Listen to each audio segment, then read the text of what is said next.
दोस्तों भरोसा रखो अपनी मेहनत पर, ना कि किस्मत पर। अगर आपने सेकंड टाइम भी अच्छा परफॉर्म नहीं किया है तो यूं ही बैठने से, अपने आप से रूठने से, चिंता करने से कुछ नहीं होगा और किस्मत पर भरोसा करने से भी कुछ नहीं होगा।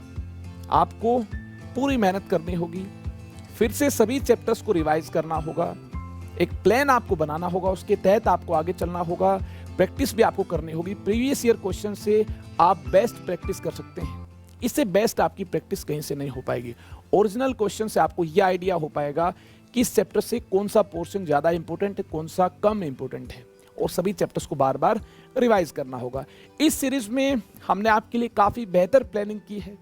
आप अपने पूरे सिलेबस को हमारे साथ साथ रिवाइज कर सकते हैं, प्रैक्टिस भी कर सकते हैं। तो देखिए, अपनी किस्मत पर भरोसा मत रखें, मेहनत करें। 14-15 आवर्स अगर आप एफर्ट्स लगा सकते हैं, अपने आप को रगड़ सकते हैं, तो डेफिनेटली अगले अटेम्प्ट में आपका स्कोर अच्छा आएगा। चिंता मत कीजिए और ऐसे ही मत बैठिए, उठिए, जागिए, दौड़िए।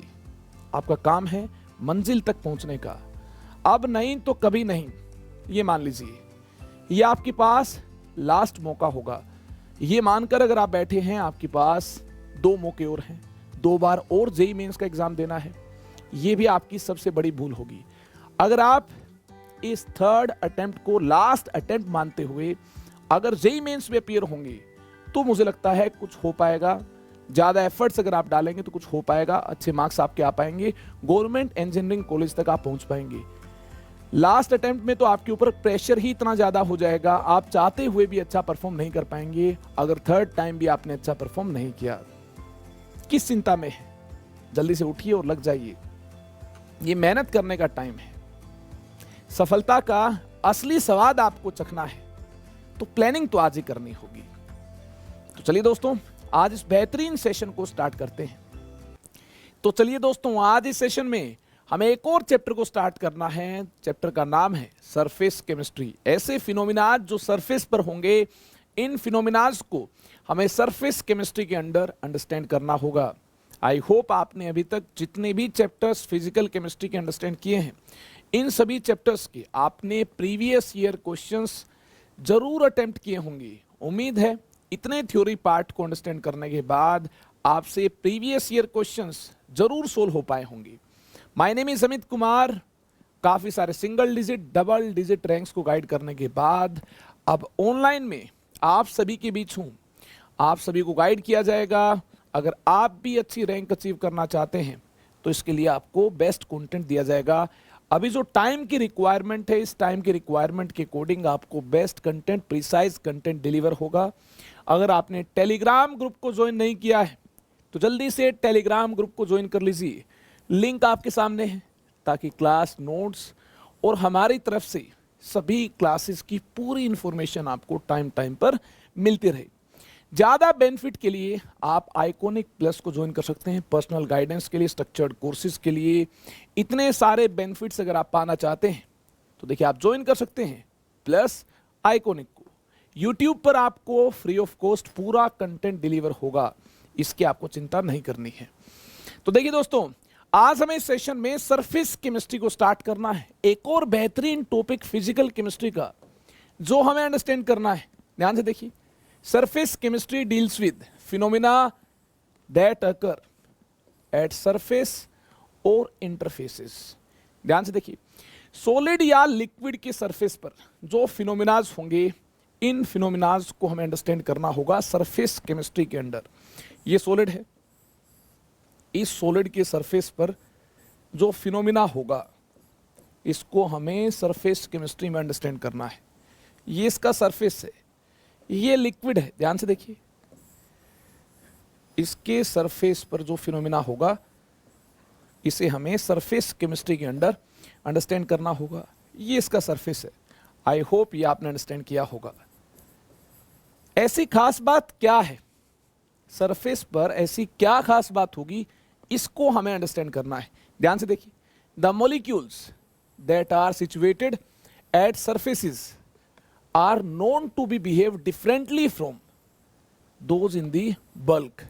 ध्यान से देखिए, जो मॉलिक्यूल सरफेस पर प्रेजेंट होंगे, इन मॉलिक्यूल्स में डिफरेंट क्या होगा, जो मॉलिक्यूल्स बल्क में प्रेजेंट होंगी। ये कैसे डिफर कर रहे होंगे, आइए इसकी पूरी माया को जानने के लिए हमें यहां पर सबसे पहले सरफेस पर जो मॉलिक्यूल्स प्रेजेंट हैं इनको ध्यान से अंडरस्टैंड करना होगा।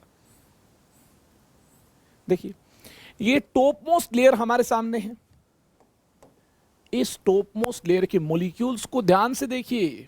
देखिए इसके मॉलिक्यूल्स इस प्रकार से अट्रैक्ट होंगे। कैसे अट्रैक्ट होंगे, किसी एक मॉलिक्यूल की बात की जाए तो ये अट्रैक्टेड इस प्रकार से होगा, फोर्स ऑफ अट्रैक्शन होंगी। जी हां, इस प्रकार से देखिए सराउंडिंग मॉलिक्यूल्स इस मॉलिक्यूल को अट्रैक्ट कर रहे होंगे। ऊपर कोई लेयर है नहीं, ये टॉप मोस्ट लेयर है, यानी नेट फोर्स डाउनवर्ड डायरेक्शन में होगी। जी हाँ, नेट फोर्स डाउनवर्ड डायरेक्शन में होगी। हमने बात की इस मॉलिक्यूल की, नेट फोर्स डाउनवर्ड डायरेक्शन में होगी। लेकिन जो मॉलिक्यूल्स बल्क में है, देखिए ये किस प्रकार से इन मॉलिक्यूल से डिफरेंट है, इसे हमें अंडरस्टैंड करना होगा, तभी इस चैप्टर को स्टार्ट कर पाएंगे। देखिए जो मॉलिक्यूल्स बल्क में, इनमें से किसी एक मॉलिक्यूल की बात की जाए, ये मॉलिक्यूल आपके सामने है। ये मॉलिक्यूल देखिए अट्रैक्टेड होगा सराउंडिंग मॉलिक्यूल से, इस प्रकार से देखिए ये मॉलिक्यूल अट्रैक्टेड होगा, जी इस प्रकार से अट्रैक्टेड होगा।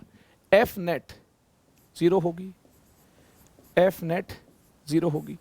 इस केस में देखिए एफ नेट 0 नहीं होगी। एफ नेट कैसे 0 होगी, इस डायरेक्शन में, अपोजिट डायरेक्शन में, इस डायरेक्शन में, इसके अपोजिट डायरेक्शन में इस प्रकार से मॉलिक्यूल्स अट्रैक्ट कर रहे होंगे।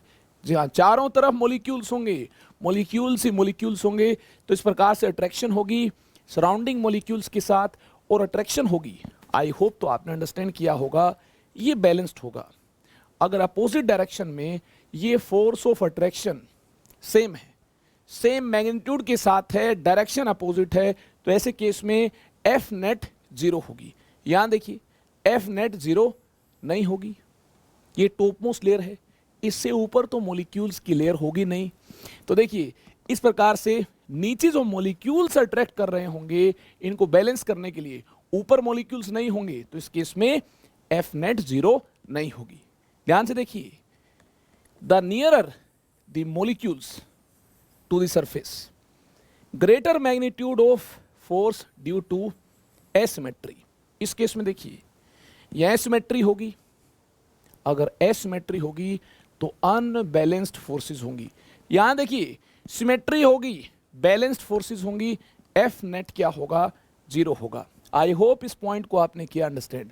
नोट भी कर लीजिए, सरफेस पर जो मॉलिक्यूल्स प्रेजेंट हैं, molecule experiences unbalanced attractive force resulting in a net inward pull. Unbalanced forces होंगी तो नेट इनवर्ड पुल होगा, जो कि सरफेस टेंशन के लिए रिस्पॉन्सिबल है। This produces surface tension.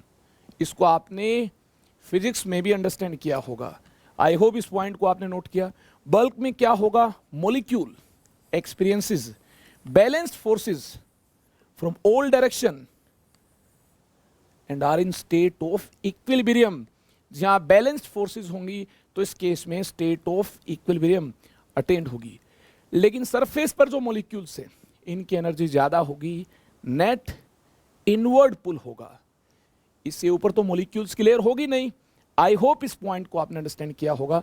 यहां देखिए एफ नेट नॉन 0 होगी और बल्क में जो मॉलिक्यूल्स हैं इनके कोरस्पॉन्डिंग एफ नेट 0 होगी।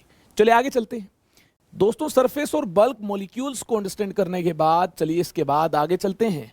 आगे हमें एक और बेहतरीन फेमस फिनोमिना को अंडरस्टैंड करना है। हमें अंडरस्टैंड करना है एडजॉर्प्शन को। एडजॉर्प्शन एब्जॉर्प्शन से डिफरेंट होता है। ये सरफेस फिनोमिना है। क्या है आखिरकार एडजॉर्प्शन? चलिए इसकी बात करें, डेफिनेशन की बात करें।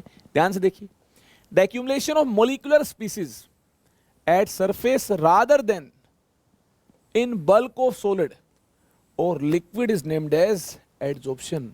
ध्यान से देखिए, मॉलिक्यूलर स्पीसीज का एक्यूमुलेशन इस प्रकार से हो। ये देखिए लिक्विड का सरफेस है, ये लिक्विड है, इसका सरफेस ये है, देखिए इसका सरफेस ये है। यहां देखिए मोलिकुलर स्पीसीज का इस प्रकार से इकट्ठा होना, एक्यूमुलेट होना, इसे बोला जाएगा एडजॉर्प्शन। सरफेस पर मोलिकुलर स्पीसीज देखिए इकट्ठा हुए, एक्यूमुलेट हुए, ये मोलिकुलर स्पीसीज है। आखिरकार ऐसा क्यों हुआ?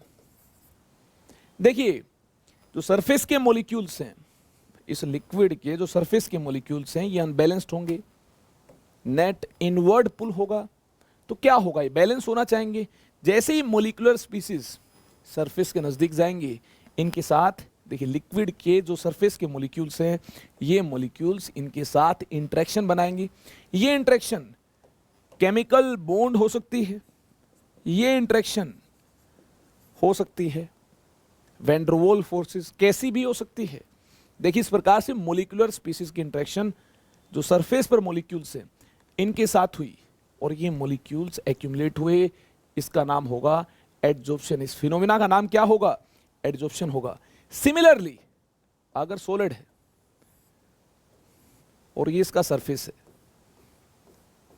ये देखिए ये सरफेस है, यहां देखिए मोलिकुलर स्पीसीज एक्यूमुलेट हो जाएं, ये सॉलिड है, इस प्रकार से मोलिकुलर स्पीसीज का एक्यूमुलेट होना, ये भी एडजॉर्प्शन है। ये भी क्या है? एडजॉर्प्शन है। आई होप आपने इस पॉइंट को नोट किया होगा। चलिए इस पॉइंट को नोट करने के बाद, एडजॉर्प्शन को नोट करने के बाद आगे चलते हैं। यहां देखिए हमें टू कंपोनेंट्स को अंडरस्टैंड करना होगा। जैसे सॉल्यूशन के केस में सोल्यूट सॉल्वेंट टू कंपोनेंट्स होते हैं, यहां भी देखिए हमें टू इंपॉर्टेंट टर्म्स को अंडरस्टैंड करना होगा। द मोलिकुलर स्पीसीज और substances which concentrate or accumulate at surface is named as adsorbate। देखिए इस प्रकार से लिक्विड के सरफेस पर जो एक्यूमुलेट हुए, कंसंट्रेट हुए मोलिकुलर स्पीसीज, ध्यान से देखिए सरफेस पर जो मोलिक्यूल्स है इनकी फोर्सेस अनबैलेंस्ड है। डाउनवर्ड डायरेक्शन में फोर्स ऑफ अट्रैक्शन होगी, ऊपर और मोलिक्यूल्स तो है नहीं। तो इस केस में जब मोलिकुलर स्पीसीज नजदीक आएंगे तो इनके साथ इंटरेक्शन डेवलप होगी, ये अपने आप को स्टेबलाइज करना चाहेंगे, इस प्रकार से एक्यूमुलेशन होगी। तो देखिए एक्यूमुलेशन के बाद इन मोलिकुलर स्पीसीज को क्या बोला जाएगा? एडजॉर्बेट। नोट कर लीजिए, एडजॉर्बेट। जो मोलिकुलर स्पीसीज एडजॉर्ब होंगे इन्हें बोला जाएगा एडजॉर्बेट। कंसंट्रेट होंगे, एक्यूमुलेट होंगे, ये हैं एडजॉर्बेट।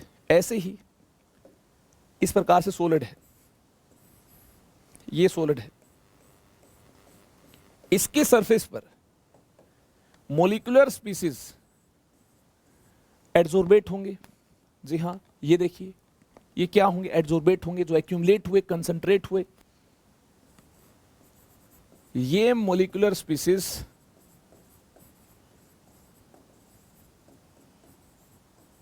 एडजॉर्बेट होंगे, इन्हें बोला जाएगा adsorbate. I hope adsorbate term आपने अंडरस्टैंड की होगी। जो कंसंट्रेट होंगे, एक्यूमुलेट होंगे, ऐसे मोलिकुलर स्पीसीज को बोला जाएगा एडजॉर्बेट। ये लिक्विड के सरफेस पर कंसंट्रेट हो सकते हैं, एक्यूमुलेट हो सकते हैं, सॉलिड के सरफेस पर भी कंसंट्रेट हो सकते हैं और क्या हो सकते हैं? एक्यूमुलेट हो सकते हैं। आई होप आपने इस पॉइंट को अंडरस्टैंड किया होगा। अगर आपने इन मोलिकुलर स्पीसीज को डिफाइन कर दिया एडजॉर्बेट, तो लिक्विड और सॉलिड क्या होंगे? जो सरफेस प्रोवाइड करते हैं, इनका भी कुछ नाम होगा। जी हां, इनको देखिए किस नाम से पुकारा जाएगा? The material on the surface of which adsorption takes place और accumulation of adsorbate takes place is called adsorbent. ध्यान से देखिए, ऐसे लिक्विड को, ऐसे सॉलिड को बोला जाएगा एडजॉर्बेंट। ये जो लिक्विड है जिसके सरफेस पर ये मोलिकुलर स्पीसीज एक्यूमुलेट हुए, ये क्या हुआ? ये हुआ एडजॉर्बेंट। एडजॉर्बेंट जो लिक्विड है ये हुआ एडजॉर्बेंट। ऐसे ही ये देखिए सॉलिड है, सॉलिड के सरफेस पर, ध्यान से देखिए, ये सॉलिड है, इसके सरफेस पर ये मॉलिक्यूलर स्पीसीज एक्यूमुलेट हुए, तो सॉलिड को बोला जाएगा एडजॉर्बेंट, एडजॉर्बेंट। और ये क्या है? ये एडजॉर्बेट है, जिसके बारे में ऑलरेडी हमारा डिस्कशन हो चुका है। ये एडजॉर्बेट है। आई होप आपने एडजॉर्बेंट, एडजॉर्बेट को अंडरस्टैंड किया। देखिए, जो एडजॉर्ब होंगे, जो मॉलिक्यूलर स्पीसीज एडजॉर्ब होंगे, इन्हें बोला जाएगा एडजॉर्बेट। और जो सरफेस प्रोवाइड करता है, जो सब्सटेंस लिक्विड या सॉलिड सरफेस प्रोवाइड करता है, इसे बोला जाएगा एडजॉर्बेंट। आई होप पूरी कहानी आपने की अंडरस्टैंड। तो इसके बाद देखिए कुछ इंपॉर्टेंट एडजॉर्बेंट को देखिए। अगर सरफेस ज्यादा प्रोवाइड होगा तो एडजॉर्प्शन ज्यादा होगा। देखिए, अगर सरफेस एरिया ऑफ एडजॉर्बेंट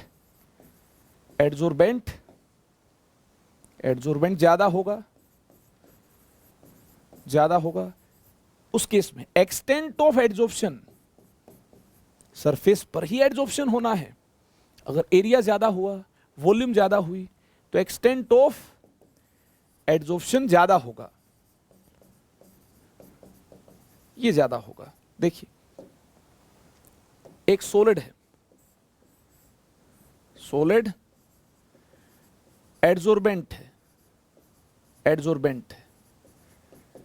और इसी को पाउडर्ड फॉर्म में कन्वर्ट कर दिया जाए, इस प्रकार से देखिए, इसी को पाउडर्ड फॉर्म में, सेम एडजॉर्बेंट इन पाउडर्ड फॉर्म, ये देखिए, ये इसकी पाउडर्ड फॉर्म है। इस केस में एक्सटेंट ऑफ एडजॉर्प्शन की बात की जाए, एक्सटेंट ऑफ एडजॉर्प्शन की बात की जाए, तो ध्यान से देखिए, और बात की जाए कौन बेटर एडजॉर्बेंट है, तो देखिए यहां सरफेस एरिया ज्यादा है, तो इस केस में एक्सटेंट ऑफ एडजॉर्प्शन ज्यादा होगा।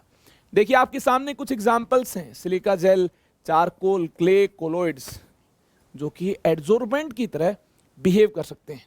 आई होप आपने इस पॉइंट को नोट किया होगा। अच्छे एडजॉर्बेंट क्या हो सकते हैं, इसका एग्जांपल आपके सामने है। अगर सॉलिड है, पाउडर्ड फॉर्म है, तो देखिए पाउडर्ड फॉर्म ज्यादा अच्छा एडजॉर्बेंट होगा।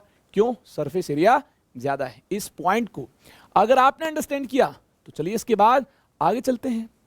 दोनों एडजॉर्प्शन एब्जॉर्प्शन साइमल्टेनियसली हो, साइड बाय साइड हो, तो इस फिनोमिना को क्या बोला जाएगा?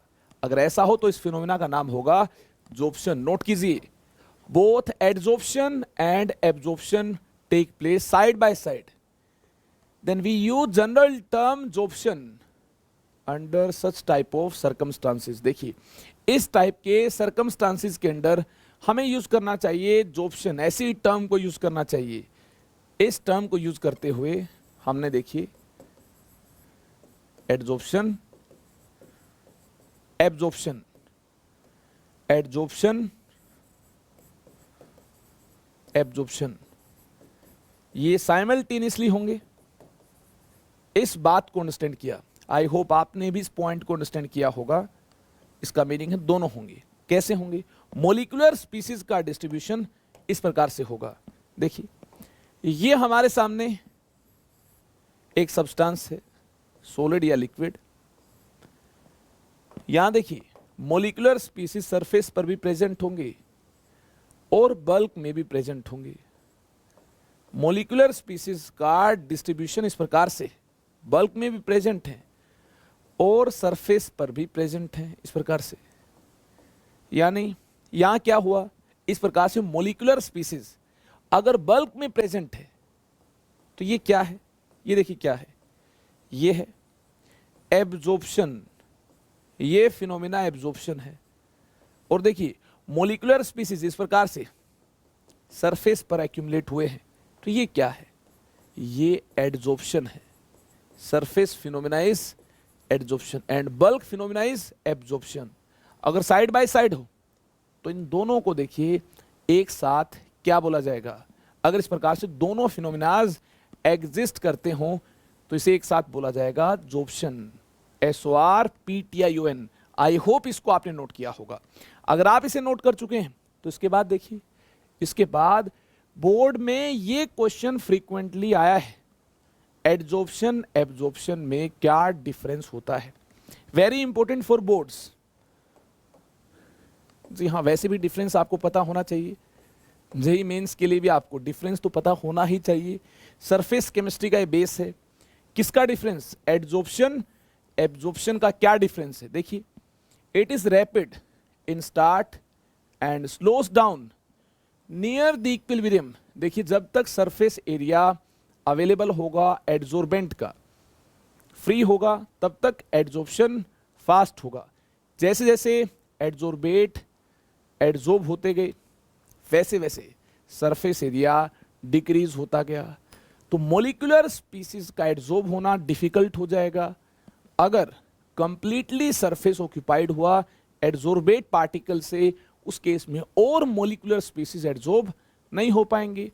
हम बोल सकते हैं जैसे जैसे एडजॉर्प्शन होगा वैसे वैसे रेट ऑफ एडजॉर्प्शन डिक्रीज होती जाएगी। सरफेस एरिया डिक्रीज होने से देखिए टाइम के साथ रेट ऑफ एडजॉर्प्शन डिक्रीज हो जाएगी। Surface area of adsorbent decreases, rate of adsorption also decreases, adsorption की रेट भी डिक्रीज होगी। आई होप पॉइंट नंबर 1 को आपने अंडरस्टैंड किया। यहां देखिए, it occurs throughout the material with almost uniform rate. जी हाँ, ये पूरे मटीरियल में होगा। ये तो बल्क फिनोमिना है। इस केस में ये सरफेस पर डिपेंड नहीं करता होगा, तो ये ऑलमोस्ट यूनिफॉर्म रेट के साथ होगा। आगे देखिए, इट इज सरफेस फिनोमिना। जी हम जानते हैं सरफेस पर होगा, ये सरफेस फिनोमिना है। ये देखिए, it occurs with uniform rate, this is bulk phenomena. ये क्या है?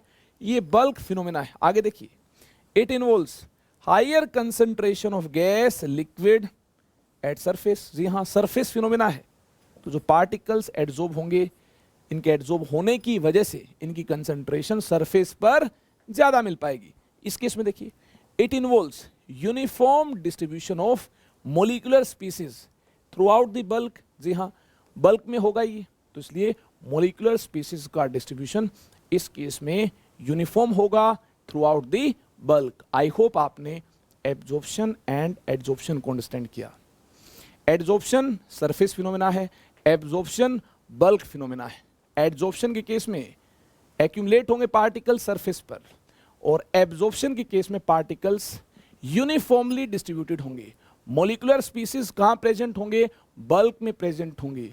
आई होप इस पूरी कहानी को आपने अंडरस्टैंड किया। तो चलिए इसके बाद अंडरस्टैंड किया जाए डिजॉर्प्शन को। ऐसा क्वेश्चन बोर्ड में आ सकता है, डिजॉर्प्शन क्या है? क्या है डिजॉर्प्शन? एब्जॉर्प्शन आप जानते हैं, एडजॉर्प्शन आप जानते हैं, तो बताइए डिजॉर्प्शन क्या है? कमेंट सेक्शन में जाकर कमेंट कीजिए जल्दी से, डिजॉर्प्शन क्या है? स्टेटमेंट आपको यहां से देखिए, कॉपी नहीं करनी है, दिमाग लगाइए। डिजॉर्प्शन क्या है? The process of removing adsorbed substance from surface on which it is adsorbed.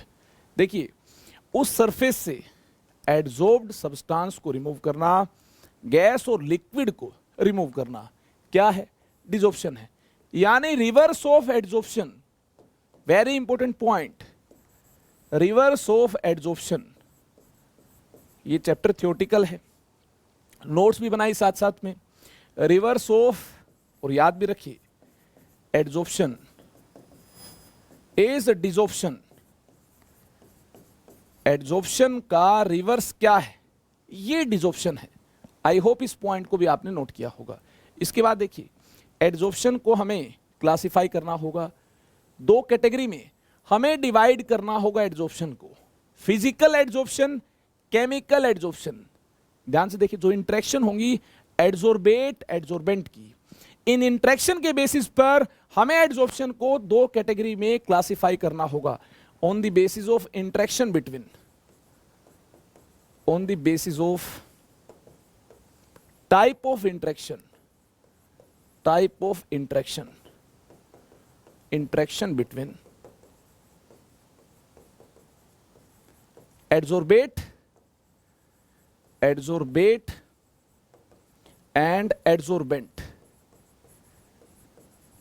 देखिए एडजोर्बेंट के बीच किस टाइप की इंटरेक्शन हुई होंगी, इसके बेसिस पर हमने देखिए एडजॉर्प्शन को दो कैटेगरी में डिवाइड करना होगा। कौन कौन सी दो कैटेगरी में? फिजिकल एंड केमिकल एडजॉर्प्शन के दो और नाम है। एक और नाम फिजिकल के लिए यूज किया जाएगा, केमिकल के लिए भी एक और नाम यूज किया जाएगा। देखिए फिजिकल केमिकल एडजॉर्प्शन के दो टाइप ये हुए, दो और इनके कोरस्पॉन्डिंग होंगे। कैसे? फिजिकल एडजॉर्प्शन को एक और नाम से पुकारा जाएगा, ध्यान से देखिए, फिजिजॉर्प्शन। ये क्या है? फिजिजॉर्प्शन है। और केमिकल एडजॉर्प्शन को एक और नाम से पुकारा जाएगा, ये देखिए केमिजॉर्प्शन। यानी इस प्रकार से फिजिकल, केमिकल, फिजिजॉर्प्शन, केमिजॉर्प्शन, इस प्रकार से ये चार टर्म्स कभी कभी यूज होंगी एडजॉर्प्शन को डिफाइन करते टाइम। यानी हमें ये अंडरस्टैंड करना है, फिजिकल के लिए फिजियोजॉर्प्शन और केमिकल के लिए केमिजॉर्प्शन, ऐसी टर्म्स आप यूज कर सकते हैं। आखिरकार ये फिजिकल केमिकल क्या है? बार बार मैंने आपको बताया फिजिकल एडजॉर्प्शन, केमिकल एडजॉर्प्शन क्या है ये। चलिए इसकी पूरी माया को जानने के लिए आपको हल्का सा दिमाग लगाना होगा। केमिकल बॉन्डिंग चैप्टर में याद है आपको, केमिकल बॉन्ड्स और वैन डर वाल्स फोर्सेस याद है आपको। केमिकल बॉन्ड स्ट्रॉन्ग होते हैं और van der Waals forces weaker होती हैं, आप जानते ही होंगे। Chemical bonds, van der Waals forces, आपने केमिकल बॉन्डिंग में स्ट्रॉन्ग बॉन्ड्स, वीक बॉन्ड्स को अंडरस्टैंड किया होगा। स्ट्रॉन्ग बॉन्ड्स के अंदर आपने केमिकल बॉन्ड्स को अंडरस्टैंड किया होगा, वीक बॉन्ड्स के अंदर आपने वैन डर वाल्स फोर्सेस को अंडरस्टैंड किया होगा। अगर ये बात आपको याद है तो फिर फिजिकल एडजॉर्प्शन, केमिकल एडजॉर्प्शन में कोई भी दिक्कत, कोई भी परेशानी आपको नहीं होनी है। देखिए फिजिकल एडजॉर्प्शन क्या है? When particles of adsorbate are held to surface of adsorbent by physical forces such as van der Waals forces, then this type of adsorption is called physical adsorption। यानी एडजोर्बेट के बीच जो interaction होगी, ये interaction van der वाल type की हो, van der वाल interaction हो। वैन डर वाल इंटरेक्शन कौन कौन सी, ये आपने अंडरस्टैंड किया केमिकल बॉन्डिंग में। यानी वीकर इंटरेक्शन हो, ऐसे केस में इस एडजॉर्प्शन को क्या बोला जाएगा? इस एडजॉर्प्शन को फिजिकल एडजॉर्प्शन बोला जाएगा। देखिए इस प्रकार से मॉलिक्यूलर स्पीसीज एक्यूमुलेट हुए हैं, तो यहां देखिए जो इंटरेक्शन होंगी सरफेस के साथ, ये जो इंटरेक्शन होंगी सरफेस के साथ, ये इंटरेक्शन अगर वीकर है, वीकर इंटरेक्शन है,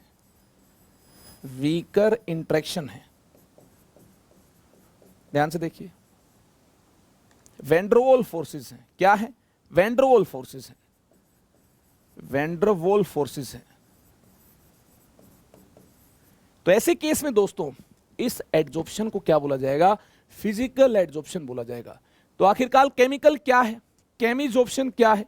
ध्यान से देखिए, when molecules of adsorbate are held to surface of adsorbent by chemical forces,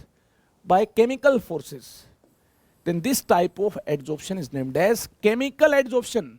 stronger forces होंगी, adsorbate के बीच जो force of attraction होगी, तभी तो accumulation हो पाएगा, तभी तो concentrate कर पाएंगे molecular species। ध्यान से देखिए, इस इंटरेक्शन को क्या बोला जाएगा? केमिकल। अगर ये स्ट्रोंगर है, इस प्रकार से देखिए, अगर ये स्ट्रोंगर है, देखिए ये मॉलिक्यूलर स्पीसीज एक्यूमुलेट हुए और ये इंटरेक्शन स्ट्रोंगर है, ये स्ट्रोंगर है, stronger interaction between adsorbate and adsorbent, और ये स्ट्रोंगर इंटरेक्शन केमिकल बॉन्ड्स हैं। ऐसे केस में इस एडजॉर्प्शन को केमिकल एडजॉर्प्शन बोला जाएगा। बोर्ड्स के लिए ये भी क्वेश्चन काफी इंपॉर्टेंट है। फिजिकल एंड केमिकल एड्जॉर्प्शन के डिफरेंसेस बताइए, क्या डिफरेंस है। तो देखिए, फिजिकल एंड केमिकल एड्जॉर्प्शन के डिफरेंसेस को अंडरस्टैंड करने के लिए जल्दी से टेबल बनाइए, एक तरफ फिजिकल एड्जॉर्प्शन, दूसरी तरफ केमिकल एड्जॉर्प्शन। डिटेल में बात की जाएगी, हमारी एनसीईआरटी बुक में भी ये टेबल है, जल्दी बनाइए। डिटेल में हमें डिस्कस करना होगा फिजिकल एड्जॉर्प्शन को, केमिकल एड्जॉर्प्शन को, वेरी इंपॉर्टेंट। क्या क्या डिफरेंसेस हैं, ध्यान से देखिए। Point number one, forces between adsorbate and adsorbent are weak van der Waals forces. Physical adsorption के केस में वीक वैन-डर-वाल फोर्सेस, इस केस में strong chemical forces. Chemical adsorption के केस में देखिए strong chemical forces, chemical bonds किसके बीच एग्जिस्ट होंगे, एड्जॉर्बेट मॉलिक्यूल्स एंड एड्जॉर्बेंट, इसके बीच। आई होप ये आपने अंडरस्टैंड किया। एड्जॉर्बेंट सरफेस प्रोवाइड करते हैं और इनके सरफेस पर एक्यूमुलेट होंगे एड्जॉर्बेट मॉलिक्यूलर स्पीसीज। जो इंटरेक्शन होंगी सरफेस मॉलिक्यूल के साथ, जो मॉलिक्यूलर स्पीसीज की इंटरेक्शन होगी, ये इंटरेक्शन स्ट्रोंगर हुई, ऐसे केस में, ऐसे हालात में देखिए इस एड्जॉर्प्शन को केमिकल एड्जॉर्प्शन बोला जाएगा। वीकर होंगी, वैन-डर-वाल टाइप की होंगी दोस्तों, ऐसे एड्जॉर्प्शन को फिजिकल एड्जॉर्प्शन बोला जाएगा। तो पॉइंट नंबर 1 आपने अंडरस्टैंड किया। तो पॉइंट नंबर 2 देखिए, low heat of adsorption in the order of 20 to 40 kilojoule पर मोल। इंटरेक्शन होगी तो एनर्जी रिलीज होगी, जी हाँ, स्टेबिलिटी अटेन होगी। जो सरफेस मॉलिक्यूल्स हैं ये हाइयर एनर्जी पर होंगे। अगर मॉलिक्यूलर स्पीसीज एक्यूमुलेट होंगे, इनकी एनर्जी डिक्रीज होगी, जहां इंटरेक्शन से एनर्जी डिक्रीज होगी। तो देखिए, जो अमाउंट एनर्जी का रिलीज होगा ये किस ऑर्डर में रिलीज होगा, कम होगा, ये हम जानते हैं, इंटरेक्शन वीकर है तो कम अमाउंट रिलीज होगा। 20 to 40 किलोजूल पर मोल इतना अमाउंट रिलीज होगा। केमिकल एड्जॉर्प्शन के केस में देखिए स्ट्रोंगर इंटरेक्शन होगी एड्जॉर्बेंट एड्जॉर्बेट के बीच, तो इस केस में high heat of adsorption in the order of 80 to 240 kilojoule पर मोल। जल्दी से नोट कर लीजिए, ये होगा किस केस में, केमिकल एड्जॉर्प्शन के केस में, और ये फिजिकल एड्जॉर्प्शन के केस में। इस केस में देखिए third point, no appreciable activation energy is required. Appreciable activation energy required नहीं होगी। पार्टिकल्स मॉलिक्यूलर स्पीसीज सरफेस के साथ इंटरेक्शन आसानी के साथ बना पाएंगे। इस केस में केमिकल बॉन्ड की फॉर्मेशन होनी है। जब तक सफिशिएंट एनर्जी और प्रॉपर ओरिएंटेशन के साथ पार्टिकल्स सरफेस के साथ अटैच नहीं होंगे, तब तक एड्जॉर्प्शन नहीं हो पाएगा। इसके लिए एप्रिसिएबल एक्टिवेशन एनर्जी रिक्वायर्ड होगी, हाई एक्टिवेशन एनर्जी रिक्वायर्ड होगी, क्योंकि केमिकल बॉन्ड्स फॉर्म होने हैं। और केमिकल बॉन्ड्स कब फॉर्म होंगे, जब देखिए एनर्जी बैरियर क्रॉस होगा, तो इस केस में एक्टिवेशन एनर्जी रिक्वायर्ड होगी। आगे देखिए point number 4, usually occurs at low temperature. ये लो टेम्परेचर पर होगा and decreases with increasing temperature. जी इस केस में मॉलिक्यूलर स्पीसीज को एक्यूमुलेट होना है। अगर टेम्परेचर ज़्यादा हुआ तो इंटरेक्शन वीकर हो जाएंगी, और वीकर हो जाएंगी उस केस में ऐसा भी हो सकता है इतना टेम्परेचर हो कि एड्जॉर्प्शन पॉसिबल ही ना हो, इंटरेक्शन इतनी वीक हो जाए कि एड्जॉर्प्शन पॉसिबल ही ना हो। तो इसलिए लोअर टेम्परेचर इस केस में फेवरेबल कंडीशन होगी। जैसा कि आप जानते हैं इस केस में कोलिजन होना चाहिए, एनर्जी बैरियर को क्रॉस करना है, एक्टिवेशन एनर्जी को अटेन करना है। तो इस केस में देखिए हाई टेम्परेचर कंडीशन रिक्वायर्ड होगी। It occurs at high temperature. और ये ध्यान रखना है, एड्जॉर्प्शन हुआ उसके बाद अगर आपने और टेम्परेचर इंक्रीज कर दिया तो डिजॉर्प्शन भी हो सकता है। जो केमिकल बॉन्ड्स बने हैं ये डिस्ट्रॉय भी हो सकते हैं। तो इतना भी टेम्परेचर ज़्यादा नहीं होना चाहिए कि केमिकल एड्जॉर्प्शन हुआ और उसके बाद जो केमिकल बॉन्ड्स बने एड्जॉर्बेट एड्जॉर्बेंट के बीच ये डिस्ट्रॉय हो गए। इतना ज़्यादा टेम्परेचर नहीं होना चाहिए। इतना होना चाहिए एक्टिवेशन एनर्जी मिल जाए, और एक्टिवेशन एनर्जी मिलने के साथ साथ कोलिजन इफेक्टिव हो और इससे एड्जॉर्प्शन हो पाए। आई होप आपने इस पॉइंट को अंडरस्टैंड किया होगा। तो हाई टेम्परेचर जनरली इस केस में रिक्वायर्ड होगा। इस पॉइंट को आपने किया अंडरस्टैंड। तो चलिए आगे चलते हैं। चलिए इसके बाद पॉइंट नंबर 4 के बाद बारी है पॉइंट नंबर 5 की। It is reversible in nature, यहां देखिए it is irreversible in nature. Physical adsorption reversible है, केमिकल एड्जॉर्प्शन इरिवर्सिबल है। ऐसा क्यों है? सोचने वाली बात है, लेकिन सिंपल बात है। देखिए ऐसा क्यों है? ऐसा इसलिए है, या वैंडरवॉल फोर्सेज एग्जिस्ट करती हैं एड्जॉर्बेट एड्जॉर्बेंट पार्टिकल्स के बीच। वैंडरवॉल फोर्सेज आसानी के साथ हायर टेम्परेचर पर डिस्ट्रॉय हो पाएंगी, यानी हम डिजॉर्प्शन कर पाएंगे, तो रिवर्सिबल हुआ। इस केस में केमिकल बॉन्ड्स फॉर्म हुए हैं एड्जॉर्बेट एड्जॉर्बेंट के बीच। इन केमिकल बॉन्ड्स को डिस्ट्रॉय करने के लिए काफी ज्यादा टेम्परेचर रिक्वायर्ड होगा, तो इसे बोल दिया जाएगा इरिवर्सिबल। जी हाँ, ये रिवर्सिबल है और ये रिवर्सिबल है। इसके बाद देखिए पॉइंट नंबर 6 क्या है? देखिए पॉइंट नंबर 6 इस केस में extent of adsorption depends on ease of liquefaction of gas. Gas ज्यादा लिक्विफाई होने की टेंडेंसी रखती है, तो ज्यादा एड्जॉर्ब करने की टेंडेंसी रखती है। लिक्विफाई गैस वही होना चाहिए जिसकी गैस के पार्टिकल्स के बीच वैंडरवॉल फोर्सेस ज्यादा एक्सटेंट में होंगी। इस केस में देखिए वैंडरवॉल फोर्सेस ज्यादा एक्सटेंट में होंगी, तभी जाकर फिजिकल एड्जॉर्प्शन ज्यादा एक्सटेंट में हो पाएगा। तो ईज ऑफ लिक्विफेक्शन पर ये देखिए फिजिकल एड्जॉर्प्शन डिपेंड करता है, लेकिन chemical adsorption ease of liquefaction पर डिपेंड नहीं करता है। यहां तो केमिकल बॉन्ड फॉर्म होना है, वैंडरवॉल फोर्सेस का कोई रोल नहीं है। तो इसलिए इस केस में ये देखिए there is no correlation between extent of adsorption and ease of liquefaction of gas. Clear है पॉइंट? अगर आपने इस पॉइंट को अंडरस्टैंड किया, इसके बाद देखिए पॉइंट नंबर 7 क्या है? It is less specific in nature. यहां देखिए इंटरेक्शन डेवलप हुई है वैंडरवॉल टाइप की, ऐसे एड्जॉर्प्शन को फिजिकल एड्जॉर्प्शन बोलते हैं। तो ये लेस स्पेसिफिक इसलिए है, अनबैलेंस्ड फोर्सेस हैं, तो मोलिकुलर स्पीसीज का टाइप कैसा भी हो एड्जॉर्ब हो जाएंगे। जी हाँ, इंटरेक्शन किस टाइप की होंगी? ये इंटरेक्शन वैंडरवॉल टाइप की होंगी। अगर किसी टाइप के मोलिकुलर स्पीसीज हैं और इंटरेक्शन डेवलप हुई है, तो ये इंटरेक्शन किस टाइप की होंगी? वैंडरवॉल फोर्सेस होंगी, वीकर होंगी। तो ये क्या हुआ? ये लेस स्पेसिफिक हुआ, लेकिन केमिकल एड्जॉर्प्शन हाईली स्पेसिफिक होगा, या केमिकल बॉन्ड फॉर्म होना है। तो केमिकल बॉन्ड फॉर्म होना है, ये तो देखिए एड्जॉर्बेंट एड्जॉर्बेट दोनों के नेचर पर डिपेंड करता है। इन दोनों के बीच केमिकल बॉन्डिंग किस टाइप की हुई है। जी हाँ, अगर देखिए मोलिकुलर स्पीसीज और यहां पर सरफेस पर जो पार्टिकल्स प्रेजेंट है, इनके बीच इंटरेक्शन नहीं हो सकती है केमिकल टाइप की, तो केमिकल बॉन्ड नहीं बनेगा। जी हाँ, ये डिपेंड करता है मोलिकुलर स्पीसीज और सरफेस पर जो पार्टिकल्स प्रेजेंट है इसके टाइप पर। क्या बॉन्डिंग पॉसिबल है? केमिकल टाइप की बॉन्डिंग पॉसिबल है? अगर पॉसिबल है तभी देखिए केमिकल बॉन्ड बनेगा, पॉसिबल नहीं है उस केस में केमिकल बॉन्ड नहीं बनेगा। ये क्या है? ये हाईली स्पेसिफिक है। जी हाँ, हाईली स्पेसिफिक है। ये सरफेस के पार्टिकल्स एंड मोलिकुलर स्पीसीज के नेचर पर डिपेंड करता है, केमिकल बॉन्ड बनेगा कि नहीं बनेगा। It is more specific, it is less specific. I hope आपने इस पॉइंट को नोट किया होगा। तो चलिए इसके बाद हमें अंडरस्टैंड करना है फिजिकल और केमिकल एड्जॉर्प्शन के कुछ और डिफरेंसेस को। यहां पर हमने पॉइंट नंबर 7 तक बात की। अब देखिए पॉइंट नंबर 8 आपके सामने है। पॉइंट नंबर 8 क्या है? It forms multi molecular layers.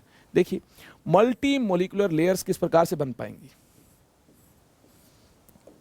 ये देखिए आपके सामने एड्जॉर्बेंट है और ये देखिए एड्जॉर्बेट पार्टिकल्स हैं। इस प्रकार से वीक वैंडरवॉल फोर्सेस होंगी। जी हाँ, ये वीकर होती, केमिकल बॉन्ड से वीकर होती है। अब ये पार्टिकल्स एड्जॉर्बेट पार्टिकल्स इस प्रकार से एड्जॉर्बेंट के साथ इंटरेक्शन में है। ये लेयर 1 है। ऐसा भी हो सकता है लेयर 2 प्रेजेंट हो इस प्रकार से, इनके जस्ट पीछे जस्ट इंटरेक्शन ही तो बनानी है, इस प्रकार से इंटरेक्शन बन पाए। ये देखिए ये लेयर 2 है, ये मल्टी लेयर्ड है, लेकिन यहां केमिकल बॉन्ड फॉर्म होना है। अब देखिए केमिकल बॉन्ड फॉर्म होना है, तो इस केस में ये मोनोलेड होगा। यहां जस्ट इंटरेक्शन नहीं बनाने हैं वैंडरवॉल टाइप की, यहां केमिकल बॉन्ड फॉर्म होना है। इन्होंने केमिकल बॉन्ड फॉर्म किया, अब सरफेस अवेलेबल है ही नहीं और मॉलिक्यूल्स आए उनके साथ केमिकल बॉन्ड बन पाए, तो देखिए एक और लेयर और यहां पर प्रोड्यूस नहीं हो पाएगी केमिकल एड्जॉर्प्शन से। अगर यहां सरफेस ऑक्यूपाइड है तो इसका मीनिंग क्या है?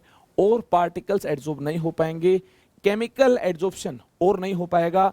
ये मोनोलेड है, दिस इज मोनोलेड, ये मोनोलेड है। यहां देखिए, एक लेयर के बाद दूसरी लेयर भी एड्जॉर्ब हो पाएगी। इस प्रकार से अनबैलेंस्ड फोर्सेस होंगी। देखिए, इसके ऊपर फिर और पार्टिकल्स नहीं है, तो फिर देखिए दूसरी लेयर इसके पास आना चाहेगी। जी हाँ, यहां देखिए इन पार्टिकल्स की फोर्सेस अनबैलेंस्ड होंगी, तो इसके साथ दूसरी लेयर के पार्टिकल्स इंटरेक्ट कर रहे होंगे। ऐसे ही तीसरी लेयर के पार्टिकल्स आना चाहेंगे, यानी ये मल्टी लेड फिनोमिना है। आई होप आपने इसको अंडरस्टैंड किया। ये मल्टी लेड है, this is multi layered, multi layered, ये मल्टी लेड है। जस्ट इंटरेक्शन बनाने हैं, और ये केमिकल नहीं है। ये देखिए वैंडरवॉल टाइप की है। तो इस प्रकार से एक से ज्यादा लेयर के पार्टिकल्स इंटरेक्शन में एग्जिस्ट कर पाएंगे। ये पॉइंट नंबर 8 हमने अंडरस्टैंड किया। फिजिकल एड्जॉर्प्शन मल्टी मोलिकुलर है, मल्टी लेड है, मल्टी मोलिकुलर है। ये देखिए मोनोमोलिकुलर है, ये मोनोलेड है। चलिए इसके बाद आगे चलते हैं। पॉइंट नंबर 9 की बारी है। Extent of adsorption increases with pressure. ज्यादा प्रेशर अप्लाई करने पर ज्यादा एड्जॉर्प्शन होगा, पार्टिकल्स और नजदीक जाएंगे। एड्जॉर्बेट पार्टिकल्स एड्जॉर्बेंट पार्टिकल्स के नजदीक जाएंगे, ज्यादा एक्सटेंट में एड्जॉर्प्शन हो पाएगा। यहां देखिए, extent of adsorption increases with pressure. जी हाँ, यहां भी देखिए प्रेशर अप्लाई करने पर पार्टिकल्स और नजदीक जाएंगे, केमिकल बॉन्ड स्ट्रॉन्ग बन पाएगा। जी, एक्सटेंट ऑफ एड्जॉर्प्शन ज्यादा हो पाएगा इस केस में। ये x/m क्या है? इस चैप्टर में एड्जॉर्प्शन में आखिरकार ये x/m क्या है? ध्यान से देखिए, जब भी आप फिजिकल केमिस्ट्री में इस प्रकार से सरफेस केमिस्ट्री से रिलेटेड क्वेश्चन हो और आप x/m किसी क्वेश्चन में देखें, तो इस x/m का क्या मीनिंग है जान लीजिए। x is mass of adsorbate, m is mass of adsorbent. ध्यान से देखिए, प्रेशर ज्यादा अप्लाई करने पर क्या होगा? प्रेशर ज्यादा अप्लाई करने पर मास ऑफ एड्जॉर्बेट इंक्रीज होगा, यानी एक्सटेंट ऑफ एड्जॉर्प्शन और x/m इंक्रीज होगा। जी हाँ, इस प्रकार से एक्सटेंट ऑफ एड्जॉर्प्शन इंक्रीज होगा। ज्यादा एड्जॉर्बेट पार्टिकल सरफेस के नजदीक जा पाएंगे, ज्यादा प्रेशर के अंडर। इस केस में मास ऑफ एड्जॉर्बेट ज्यादा होगा, एक्सटेंट ऑफ एड्जॉर्प्शन ज्यादा होगा, एक्सटेंट ऑफ एड्जॉर्प्शन ज्यादा होगा। आई होप आपने इस पॉइंट को अंडरस्टैंड किया। तो चलिए दोस्तों, इसके बाद आगे चलते हैं। इसके बाद हमें फैक्टर्स अफेक्टिंग एड्जॉर्प्शन को अंडरस्टैंड करना होगा। एड्जॉर्प्शन किन किन फैक्टर्स पर डिपेंड करता है? देखिए, nature of adsorbent, nature of adsorbate, temperature, pressure, ये सभी फैक्टर्स हमें अंडरस्टैंड करने होंगे वन बाय वन। देखिए, नेचर ऑफ एड्जॉर्बेंट पर किस प्रकार से एड्जॉर्प्शन डिपेंड करता है, इसकी बात की जाएगी। यानी एक्सटेंट ऑफ एड्जॉर्प्शन ज्यादा कब होगा? कैसा एड्जॉर्बेंट हो, तब जाकर एक्सटेंट ऑफ एड्जॉर्प्शन ज्यादा होगा। देखिए, ऐसा एड्जॉर्बेंट हुआ जिसके सरफेस पर ज्यादा अनबैलेंस्ड रेजिडुअल फोर्सेस मिलती हैं, वह एड्जॉर्बेंट अच्छा होगा। एक्सटेंट ऑफ एड्जॉर्प्शन तब ज्यादा होगा जब देखिए अनबैलेंस्ड और रेजिडुअल फोर्सेस ऑन सरफेस ज्यादा होंगी। देखिए, अनबैलेंस्ड फोर्सेस ज्यादा होंगी, greater unbalanced forces, greater unbalanced और residual forces on its surface. इसके अलावा देखिए, ग्रेटर सरफेस एरिया हुआ तब भी एक्सटेंट ऑफ एड्जॉर्प्शन ज्यादा होगा। ग्रेटर सरफेस एरिया हुआ तब भी एक्सटेंट ऑफ एड्जॉर्प्शन ज्यादा होगा।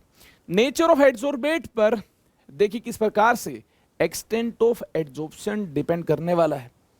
Adsorbate with greater ease of liquefaction, adsorbate with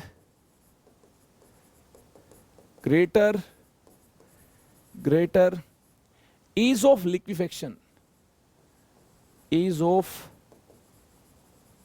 liquefaction और greater critical temperature. Ease of liquefaction को क्रिटिकल टेम्परेचर से भी चेक किया जा सकता है, और greater critical temperature has more tendency to get adsorbed on given adsorbent. देखिए, क्रिटिकल टेम्परेचर की ज्यादा डिटेल आप जान पाएंगे स्टेट्स ऑफ मैटर में, गैसियस स्टेट में। क्रिटिकल टेम्परेचर का फॉर्मूला ये होता है 8A/27 RB। A and B क्या है, ज्यादा डिटेल बाद में जानेंगे। देखिए, क्रिटिकल टेम्परेचर से ईज ऑफ लिक्विफेक्शन चेक हो जाएगी।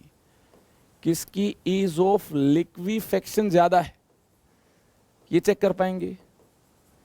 किसकी ईज ऑफ लिक्विफेक्शन ज्यादा, जिसकी ज्यादा है वह गैस ज्यादा इंटरेक्शन एड्सॉर्बेंट के साथ बना पाएगी, यानी एड्सॉर्ब होने की टेंडेंसी ज्यादा होगी। ध्यान से देखिए, क्रिटिकल टेम्परेचर का प्रैक्टिकल डेटा इन गैसेस के लिए आपके सामने।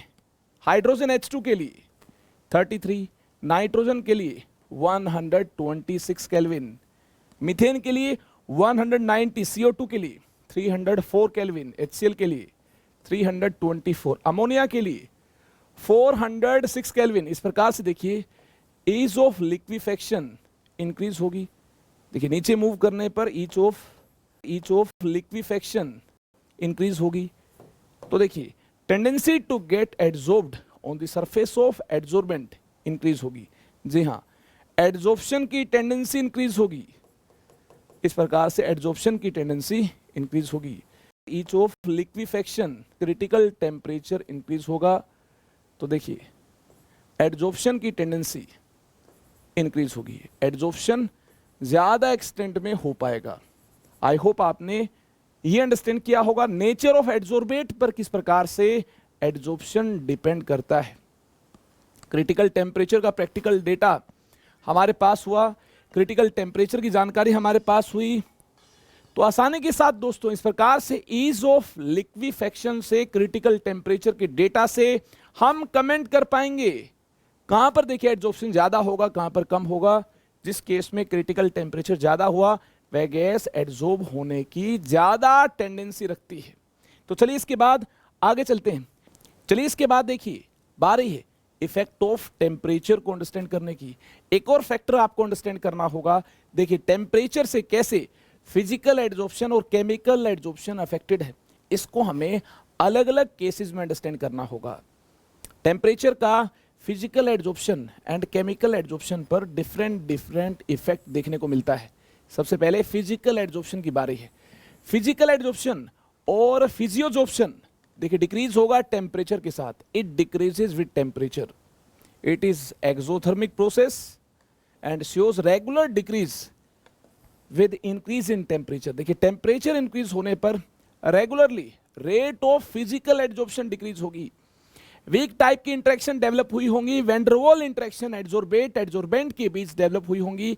टेम्परेचर इंक्रीज करने पर ये इंटरेक्शन डिस्ट्रॉय हो जाएंगी, डिसॉर्प्शन हो जाएगा, यानी रेट ऑफ एड्सॉर्प्शन डिक्रीज हो जाएगी। इस पॉइंट को अगर आपने अंडरस्टैंड किया, अब हमें केमिकल एड्सॉर्प्शन के केस में टेम्परेचर के इफेक्ट को करना होगा अंडरस्टैंड।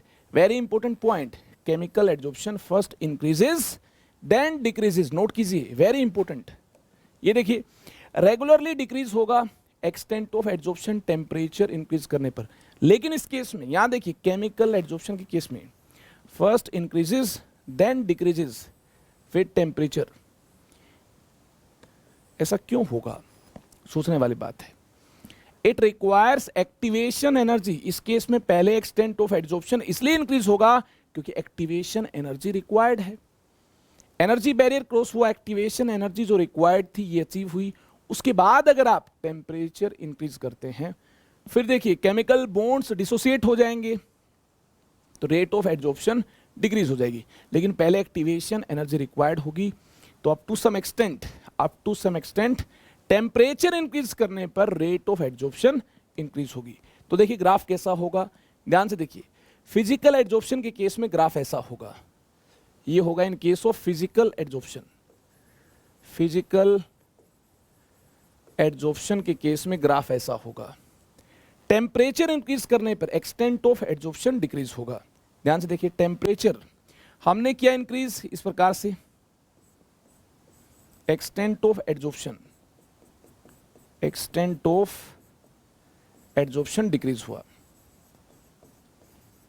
नोट कर लीजिए। इस केस में देखिए, केमिकल एड्जॉर्प्शन के केस में देखिए क्या होगा, एक्टिवेशन एनर्जी रिक्वायर्ड होगी। केमिकल एड्जॉर्प्शन के केस में देखिए, एक्सटेंट ऑफ एड्जॉर्प्शन सबसे पहले टेम्परेचर इंक्रीज करने पर, extent first increases then decreases. यहां देखिए एक्टिवेशन एनर्जी रिक्वायर्ड, इसलिए ऐसा हुआ है, एक्टिवेशन एनर्जीज रिक्वायर्ड, इसलिए इस केस में एक्सटेंट ऑफ एड्जॉर्प्शन सबसे पहले इंक्रीज होगा। उसके बाद देखिए केमिकल बॉन्ड्स डिस्ट्रॉय होंगे, और ज्यादा टेम्परेचर अगर आप इंक्रीज करते हैं केमिकल बॉन्ड्स डिस्ट्रॉय भी हो सकते हैं। जी हां, केमिकल बॉन्ड्स डिस्ट्रॉय होंगे और ज्यादा टेम्परेचर इंक्रीज होने पर एक्सटेंट ऑफ एड्जॉर्प्शन डिक्रीज हो जाएगा। Chemical bonds will break down, note कर लीजिए। अगर आपने इस पॉइंट को नोट किया तो चलिए आगे चलते हैं। आगे हमें इफेक्ट ऑफ प्रेशर को अंडरस्टैंड करना होगा। देखिए, इफेक्ट ऑफ प्रेशर को फ्रेंडलीज एड्जॉर्प्शन आइसोथर्म से एक बेहतरीन अंदाज में अंडरस्टैंड किया जाएगा। Freundlich's adsorption isotherm very important, ये एग्जाम में आ सकता है, very important for boards, very important for JEE mains, ये इंपॉर्टेंट है। देखिए, ये तब वैलिड है जब सिंगल लेड एड्जॉर्प्शन को अंडरस्टैंड किया जाए, ये तब वैलिड है। क्या है फ्रेंडलीज आइसोथर्म, क्या है, एक मैथमेटिकल रिलेशन एस्टेब्लिश किया, और उसके बाद देखिए इस प्रकार से ग्राफिकली इस मैथमेटिकल रिलेशन को हम अंडरस्टैंड कर सकते हैं। मैथमेटिकल रिलेशन क्या अंडरस्टैंड हुआ, x by m is directly related to p raised to power 1 by n। ये कहां से आया, ग्राफ से आया। किस प्रकार से, ये मैथमेटिकल रिलेशन ग्राफ से मिलता है। चलिए इसकी पूरी डिटेल को जानेंगे। सबसे पहले देखिए, यहां हमें प्रोपोर्शनैलिटी कांस्टेंट इंट्रोड्यूस करना होगा। x by m is equal to k into p raise to power 1 by n। ये देखिए extent of adsorption pressure increase करने पर इंक्रीज होगा। किस प्रकार से इंक्रीज होगा, p की कौन सी पावर के साथ ये रिलेटेड है, p raise to power 1 by n। आखिरकार ये n क्या है, इसकी पूरी कहानी को हमें अंडरस्टैंड करना है। कि यहां पर देखिए प्रोपोर्शनैलिटी कांस्टेंट है, x by m क्या है, ये देखिए मास ऑफ एड्जॉर्बेट है, divided by mass of adsorbent, mass of adsorbate, और ये देखिए mass of adsorbent, mass of adsorbent, mass of adsorbate ज्यादा हुआ कब, जब प्रेशर ज्यादा हुआ। ज्यादा प्रेशर अप्लाई करने पर मास ऑफ एड्जॉर्बेट ज्यादा होगा, ज्यादा एड्जॉर्बेट पार्टिकल सरफेस पर मौजूद होंगे। ऐसे केस में एक्सटेंट ऑफ एड्जॉर्प्शन ज्यादा होगा, एक्सटेंट ऑफ एड्जॉर्प्शन ज्यादा होगा, एड्जॉर्प्शन ज्यादा होगा। एक कांस्टेंट टेम्परेचर पर हमें ग्राफ प्लॉट करना है। प्रेशर इंक्रीज करने पर एक्सटेंट ऑफ एड्जॉर्प्शन ज्यादा होगा। ग्राफ कैसा होगा, एक कांस्टेंट टेम्परेचर पर ग्राफ प्लॉट किया जाए। ध्यान से देखिए x by m versus p graph, तो ग्राफ कैसा मिलता है, ग्राफ ऐसा मिलता है। देखिए ग्राफ ऐसा मिलता है, ग्राफ ऐसा मिलता है। इस ग्राफ को 3 लेवल में हमें अंडरस्टैंड करना होगा, स्टडी करना होगा। लेवल 1 देखिए क्या है, लो प्रेशर रीजन के अंडर बात की जाए, अंडर लो प्रेशर रीजन, ये देखिए level 1 low pressure region, 1 is low pressure region, low pressure region.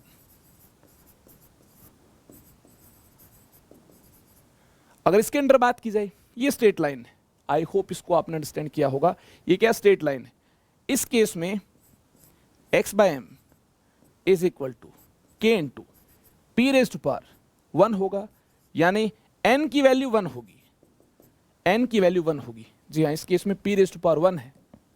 Linearly इस प्रकार से x बाय m वेरी होगा प्रेशर इंक्रीज करने पर, इसकी वैल्यू 1 है, यानी n इज इक्वल टू 1 है।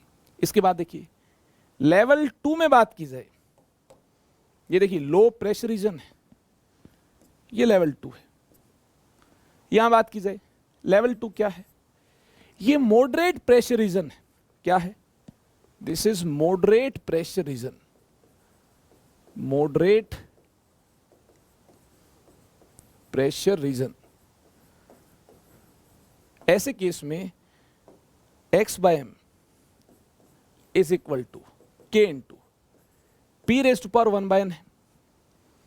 n की किस वैल्यू के लिए देखिए ग्राफ ऐसा मिलता है, n 2 हो, 3 हो, 4 हो, इस प्रकार से n की वैल्यू हो तो ग्राफ इस प्रकार से मिल पाएगा, इस प्रकार से कर्व मिल पाएगा।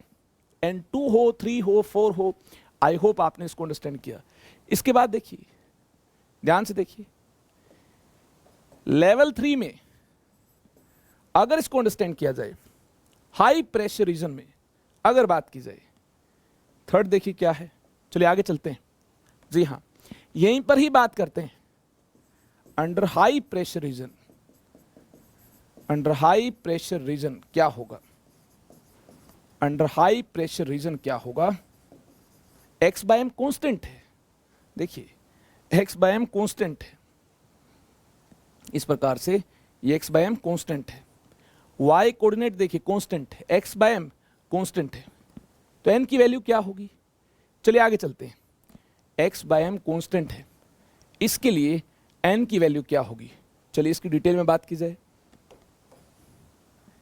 x by m is equal to k है, ये कांस्टेंट है, n की वैल्यू क्या होगी। ऐसा कब होगा दोस्तों, ऐसा तब होगा जब x by m is equal to k into P raise to power 0 हो। समथिंग रेज टू पावर 0 ये 1 हुआ, k इंटू 1 ये कांस्टेंट हुआ। देखिए p की पावर 0 कब होगी, when n is infinite, n infinite हुआ ऐसा तभी होगा। इसको देखिए इनफाइनाइट पुट करने पर क्या मिलता है, x by m is equal to k into P raise to power 1 by n, 1 by infinite, something raise to power infinite is 0, ये तभी तो 0 होगा। समथिंग रेज टू पावर 0 1 हुआ तभी तो x बाय m कांस्टेंट के इक्वल होगा। तो देखिए ऐसे केस में, ऐसे हालात में n क्या होगा, ये आपके सामने। ऐसे केस में, ऐसे हालात में हाई प्रेशर रीजन के अंदर n इनफाइनाइट होगा, और देखिए मॉडरेट प्रेशर रीजन के अंदर n की क्या क्या वैल्यूज पॉसिबल हैं, ये आपके सामने है। देखिए लो प्रेशर रीजन के अंदर n क्या होगा, 1 होगा। आई होप आपने इस पूरी कहानी को अंडरस्टैंड किया होगा। अब देखिए डिफरेंट टेम्परेचर पर ग्राफ प्लॉट की जाए, तो देखिए ग्राफ का कर्वेचर तो ऐसा ही मिलेगा आपको। हायर टेम्परेचर है तो एक्सटेंट ऑफ एड्जॉर्प्शन कम होगा, ग्राफ नीचे मिलेगा। लोअर टेम्परेचर है, एक्सटेंट ऑफ एड्जॉर्प्शन ज्यादा होगा, ग्राफ ऊपर मिलेगा। देखिए 195 केल्विन लोअर टेम्परेचर है, ग्राफ ऊपर है, एक्सटेंट ऑफ एड्जॉर्प्शन ज्यादा है, एक्सटेंट ज्यादा है। अब देखिए टेम्परेचर ज्यादा 273 केल्विन, ऐसे केस में एक्सटेंट कम है, ग्राफ नीचे है। उम्मीद आपने इस पॉइंट को अंडरस्टैंड किया होगा। अगर आप ये पूरी कहानी अंडरस्टैंड कर चुके हैं तो उसके बाद ये भी इंपॉर्टेंट है, log x by m versus log p graph, ये कैसा होगा। स्ट्रेट लाइन होगा, बिल्कुल सिंपल भी है। कैसे simple, x by m is equal to k into P raise to power 1 by n। Freundlich isotherm से ग्राफ से हमें ये मैथमेटिकल रिजल्ट मिलता है। दोनों तरफ लॉगरिदम विद बेस 10 अप्लाई करने पर क्या मिलता है, ये मिलता है। ध्यान से देखिए, log की प्रॉपर्टी यूज की जाए इस प्रकार से, log m इंटू n हो तो ये होगा log m plus log n, log p raise to power 1 by n with base 10, with base 10। ये आप जानते हैं, मैजिक आप जानते हैं, पावर बाहर आ जाएगी, ये पावर बाहर आ जाएगी। देखिए log x by m with base 10 is equal to log k with base 10 plus 1 by n log p with base 10। I hope ये आपने अंडरस्टैंड किया होगा। ये y is equal to M X plus C type है, ये y है, ये c है, ये देखिए ये एम एक्स है। कंपेयर करने पर आपको देखिए ये y कोऑर्डिनेट मिलता है, ये आपको मिलता है x कोऑर्डिनेट, ये x कोऑर्डिनेट, ये y कोऑर्डिनेट, और ये क्या है, ध्यान से देखिए ये क्या है, ये स्लोप है, और ये देखिए ये क्या है, ये y इंटरसेप्ट है। देखिए ये y इंटरसेप्ट है,